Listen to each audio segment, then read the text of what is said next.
मला एक दुःख पण आहे की हा आनंद साजरा करताना वडील पण पाहिजे होते. म्हणजे माझ्या फिजिकलच्या एक 7 दिवस आधी वडिलांचं निधन झालं होतं. त्या दुसऱ्या दिवशीच मी रक्षा विसर्जन करून फिजिकलला परत प्रॅक्टिससाठी कोल्हापूरला गेलो होतो. त्यानंतर हवान पाठिंबा म्हणून पूर्ण केलं.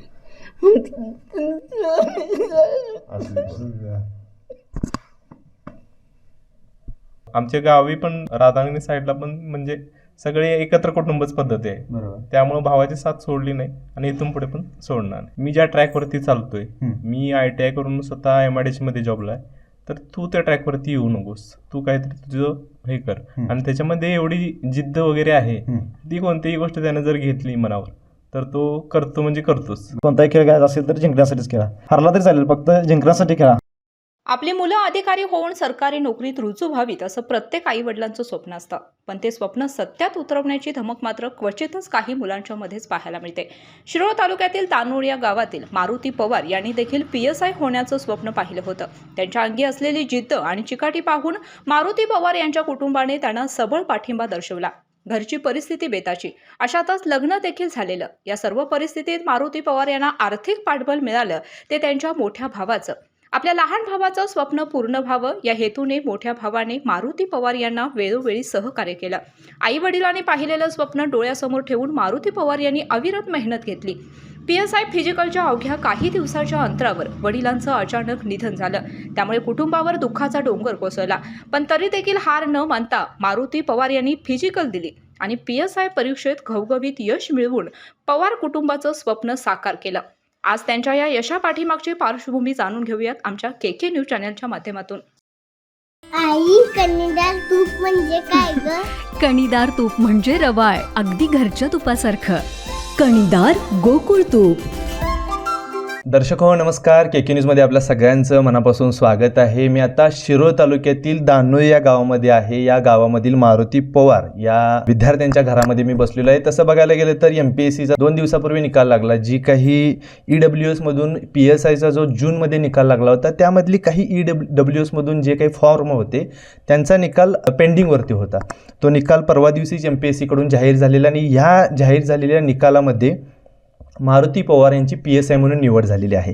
आता ह्या स्टोरीला जर का बघायला गेलं तर वेगवेगळे किनार आहेत. यांचं लग्न झालेलं आहे, त्यांच्या पत्नी आहेत, आई आहेत, ह्यांचं संपूर्ण कुटुंबासोबत आपण आता इथं बसलेलो आहे. असे वेगवेगळे किनार आहेत या स्टोरीला आणि ही स्टोरी काय आहे, कशा पद्धतीची आहे, हे आपण आता मारुती पवार यांच्याकडून जाणून घेणार आहे. सर नमस्कार, KK न्यूजमध्ये आपलं मनापासून स्वागत. तुमचं आता सिलेक्शन झालेलं आहे, आनंद हा मनामध्ये आहे, पण पहिली प्रतिक्रिया काय द्याल? नमस्कार सर. पहिली प्रतिक्रिया म्हणजे मी जे आजोबा असतील, आमचे आई वडील असतील, भाऊ असेल माझा, पत्नी असेल, वहिनी असेल आमची, त्यांनी जे मी स्वप्न पाहिलं होतं ते मी पूर्ण केलेलं आहे. याचा मला आनंद आहे. मात्र त्याबरोबर मला एक दुःख पण आहे की हा आनंद साजरा करताना वडील पण पाहिजे होते. म्हणजे माझ्या फिजिकलच्या एक 7 दिवस आधी वडिलांचं निधन झालं होतं. त्या दुसऱ्या दिवशीच मी रक्षा विसर्जन करून फिजिकलला परत प्रॅक्टिससाठी कोल्हापूरला गेलो होतो. त्यानंतर 1-2-3 दिवसानंतर मी नाशिकला फिजिकलसाठी गेलो होतो. फिजिकलला मार्क कमी पडले, त्यामुळे माझा त्यावेळी निकाल म्हणजे हुकला होता याच्यातनं. आता ते पुन्हा 65 लोकांचा EWS लोकांचा आमचा निकाल लागला. त्यामध्ये माझा म्हणजे काम झालेलं आहे. आता फिजिकलला किती म्हणजे लांब उडीला सर म्हणजे दोन्ही पण लांब उड्या फॉलो केल्या होत्या. 0 मार्क पडले होते. त्यामुळे मी ओपनचा कट ऑफ पार करू शकलो नाही. म्हणजे ओपनचा कट ऑफ 399.50 लागला. मला 396.50 मार्क म्हणजे 3 मार्क कमी पडले होते ओपनच्या कट ऑफपासून. अभ्यासाला सुरुवात कधीपासून केला होता? अभ्यासाला सर सुरुवात मी 2017 पासून केली होती आणि आता एक 6 वर्षानंतर माझा हा संघर्ष म्हणजे संपलेला आहे PSI पदवीवर. बरोबर. काय सांगाल, स्पर्धा परीक्षा करणारी अनेक विद्यार्थी आहेत, ते आमच्या KK न्यूज चॅनलच्या माध्यमातून अनेक मुलाखती बघतात. तर स्पर्धा परीक्षा करताना PSI, STI, ASO हा एक जो पॅटर्न आहे, त्या पॅटर्नमध्ये जे काही विद्यार्थिनी आहेत त्याने अभ्यास कसा करायला पाहिजे? एक म्हणजे सर्वात महत्त्वाचं म्हणजे परीक्षा योजना जी आहे, PSI असून दे, STI असून दे किंवा ASO, ही परीक्षा योजना पहिल्यांदा समजावून घेतली पाहिजे. आणि आपण प्रश्नपत्रिकांचं सुरुवातीला ॲनालिसिस केलं पाहिजे. कारण काय होतं, आपण सिलेबस पाहत नाही आणि अभ्यास सुरू करतो, कोणतीही पुस्तक घेतो आणि भरमसाठ म्हणजे पुस्तकं वापरतो. एक पुस्तक म्हणजे सफिशियंट आहे. मात्र आपण काय करतो, याचं मार्गदर्शन घे, त्याचं मार्गदर्शन घे. योग्य मार्गदर्शन जर राबलं तर आपल्याला नक्कीच मार्ग मिळतो. स्पर्धा परीक्षा करत असताना जे 6 ते 7 वर्षाचा हा तुमचा प्रवास, या प्रवासामध्ये अनेक अडथळे आले असतील, त्यावेळेला कुटुंबाची साथ कशी होती काय? होय सर, म्हणजे स्पर्धा परीक्षा करताना अडचणी भरपूर होत्या. म्हणजे मानसिक असून दे, आर्थिक असून दे. मानसिक आणि आर्थिक पाठिंबा जर माझा असेल तर मला कुटुंबाकडून मिळत होता. आणि सगळ्यात जास्त पाठिंबा जर कोणाला असेल तर भावाचा माझ्या पाठिंबा होता. आणि मार्गदर्शक म्हणून म्हणजे आमचे जे सुरुवातीलाच आमच्या गावात जे MPSC अभ्यास सुरू केला होता ते रणजित केने सर असून दे, धनाजी केने सर असून दे, यांचं मार्गदर्शन लाभलेलं आहे मला. आणि फिजिकलच्या बाबतीत जर म्हणायला गेलं तर सरदार बेतम सर म्हणजे आमचे मासुर्लीचे, राधानगरी तालुक्यात येते, त्यांचे मार्गदर्शन आम्हाला लाभलेलं आहे. त्यानंतर आमचे म्हणजे शिक्षक जे होते, प्राथमिक शिक्षक भोसले सर, कवटे सरचे, त्यांनी पण म्हणजे योग्य मार्गदर्शन केलेलं आहे. ते व्यक्ती असं होतं की जिंकण्यासाठीच कोणताही खेळ खेळायचा असेल तर जिंकण्यासाठीच खेळा. तो म्हणजे अजूनपर्यंत तो मुद्दा माझ्या लक्षात आहे की हरला तरी चालेल, फक्त जिंकण्यासाठी खेळा, हा होता मुद्दा तिने म्हणजे आमच्यामध्ये रुजवला होता. आणि त्याचं सार्थक म्हणजे करून दाखवलं आहे आम्ही आता. जवळपास बघायला गेले तर अनेक मुलं मुली आहेत ती स्पर्धा परीक्षा करत असताना क्लासेस लावतात. कोल्हापूरमधून स्थलांतर करून पुणे, मुंबई ह्यासारख्या ठिकाणी जातात किंवा वेगवेगळ्या ठिकाणी जातात आणि तिथं जाऊन अभ्यास करायला चालू करतात. काही जण, मी मगाशी तुमच्याशी बोलताना बोलल्याप्रमाणे, काही जण ट्रॅकमध्ये राहतात, काही जण ट्रॅक सोडून बाहेर पण निघून जातात. तर अशा मुलं मुली यांनी कोल्हापूरमध्ये राहून अभ्यास करू शकतात का? करू शकत असतील तर त्यांनी कशा पद्धतीनं करायला पाहिजे? कोल्हापूरमध्ये राहून अभ्यास करू शकतोय आणि मी म्हणजे घरी राहून सुद्धा अभ्यास करू शकतोय. फक्त काय योग्य मार्गदर्शन पाहिजे महत्त्वाचं. आपण कसं परीक्षा, मगाशी मी म्हटल्याप्रमाणे परीक्षा योजना जोपर्यंत आपण समजावून घेत नाही तोपर्यंत आपल्याला यश मिळणार नाही. कारण आपण 2 वर्ष करून दे, 3 वर्ष करून दे, असं काय नाही की याला लिमिट आहे. असं एक जण 12 वर्ष पण करतात, 15 वर्ष पण करतात, एक वर्षामध्ये पण पोस्ट करतात. जी 1 वर्षामध्ये 2 वर्षामध्ये पोस्ट करतात तिने परीक्षा योजना समजावून घेतलेली असते. आणि योग्य मार्गदर्शन महत्त्वाचं. योग्य मार्गदर्शन जर आपल्याला लाभलं तर आपण निश्चित लवकर यशस्वी होऊ शकतोय.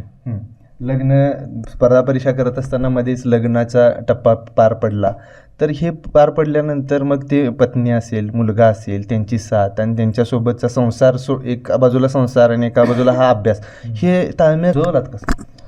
महत्त्वाचं म्हणजे 2020ला लग्न झाल्यानंतर मी लग्न झालं माझं की मामानं म्हणजे विश्वास ठेवून मला मुलगी दिली. म्हणजे काही नसताना बेरोजगार होतो मी. ते म्हणजे त्याबद्दल पहिल्यांदा धन्यवाद मामाचे. आणि त्यानंतर म्हणजे याला सांगितलं होतं की मी 2020चा जोपर्यंत रिझल्ट लागणार नाही तोपर्यंत मी म्हणजे हे सोडणार नाही, की होप सोडणार नाही किंवा काय. का 2020च्या म्हणजे PSI एक्झाममध्ये माझा अभ्यास होता तेवढा होईल असं वाटत होतं मला. आणि त्या पद्धतीनंच मी लग्न झाल्यानंतर 15-1 दिवसामध्ये मी लगेच शिक्रापूरला गेलो होतो पत्नीला इथंच ठेवून. मग तिकडं म्हणजे मेन्स झाल्यानंतरच मग पुन्हा मग इकडं आलो मी फिजिकलसाठी कोल्हापूरला. ह्या सगळ्याच्या ह्याच्यामध्ये मोठा भाऊ म्हणून तुमची भरपूर साथ आहे, त्यांना भरपूर सपोर्ट आहे, त्यांच्या पाठीवरती तुमचा हात आहे. तर हे सगळं करत असताना कशा पद्धतीनं बाबा त्यांनी कधीतरी सांगितलं असेल की बाबा आत्ता इतके वर्ष झालेत मी थांबतोय किंवा हे असा काय प्रसंग आहे का सांगण्यासारखा की त्यांच्याकडून त्यावेळेला तुम्ही त्यांना चांगल्या पद्धतीनं साथ दिलेली आहे? म्हणजे असे चढउतार जीवनामध्ये येतच राहतात. त्याची पण इच्छा होती की बाबा आपण पण दादाच्या पावलावर पाऊल ठेवून नाही कुठेतरी जॉब वगैरे करावा, कुटुंबाला हातभार वगैरे लावावा. परंतु मी असं त्याला म्हणालो की बाबा मी ज्या ट्रॅकवरती चालतोय, मी ITI करून स्वतः MIDC मध्ये जॉबला आहे, तर तू त्या ट्रॅकवरती येऊ नकोस, तू काहीतरी तुझं हे कर. आणि त्याच्यामध्ये एवढी जिद्द वगैरे आहे, ती कोणतीही गोष्ट त्याने जर घेतली मनावर तर तो करतो म्हणजे करतोच. आता हे कोविडचे मध्ये 2-3 वर्ष गेले, नाहीतर त्याचं 2020 सालीच सगळ्या गोष्टी घडून झाल्या असत्या. ह्या 2-3 वर्ष गेल्यामुळं त्याचं कसं 4 वर्ष वेट करावं लागलं. त्यामुळे त्यानं जिद्द सोडली नाही आणि ते ज्यांनी करून दाखवायचं होतं ते करून दाखवलं. त्याचा अभिमान आहे आम्हाला सगळ्यांना. तसं बघायला गेलं तर अनेक कुटुंब आहेत, अनेक भाऊ आता वेगळे झालेले आहेत. तुमचे हे जर का बघायला गेलं तर राम लक्ष्मणाची ही जोडी या अशाच पद्धतीने इथं आहे आणि तुम्ही त्यांच्या प्रत्येक वेळेला सपोर्ट करत आलेला आहे, त्यांना हातभार लावत आले. तो कसा एक हे राहत होता? नाही आमचे तुम्ही आता जॉब करत नाही, बरोबर, तुम्ही प्रायव्हेट जॉब करत लहान भावाचं शिक्षण करायचं कसं? बरोबर. कसं आता याचं जर खरं पाहायला गेलं तर याचं मूळ आहे आमची आजी आजोबाने आम्हाला जे संस्कार दिले तेव्हापासून. आमचं आजोळ राधानगरी तालुक्यातील बनाचीवाडी गाव, आजोबा असतील किंवा मामा मामी असतील, यांनी आम्हाला शिक्षणासाठी सर्वतोपरीने सगळे प्रयत्न केले. जेवढे म्हणजे स्वतःच्या मुलाला जेवढे त्यांनी हे करायला पाहिजे तसे आमच्यावरती पण त्यांनी संस्कार केले, हातभार लावला, आर्थिक मानसिक काय असेल तो. आणि हे संस्कार रुजत गेले. त्यामुळं आमच्या गावी पण राधानगरी साईडला पण म्हणजे सगळे एकत्र कुटुंबच पद्धती आहे. त्यामुळं भावाची साथ सोडली नाही आणि इथून पुढे पण सोडणार नाही. आई नमस्कार. काय सांगाल, पोरगं फौजदार झाले, काय वाटते? बरं वाटतंय, हा, बरं वाटतंय. काय अपेक्षा होती? आता पोरग्यानं जे बघायला गेलं तर जिद्द ठेवली आणि ही अपेक्षा पूर्ण केली. हा? भावानं पाठिंबा दिला म्हणून पूर्ण केली. असू दे.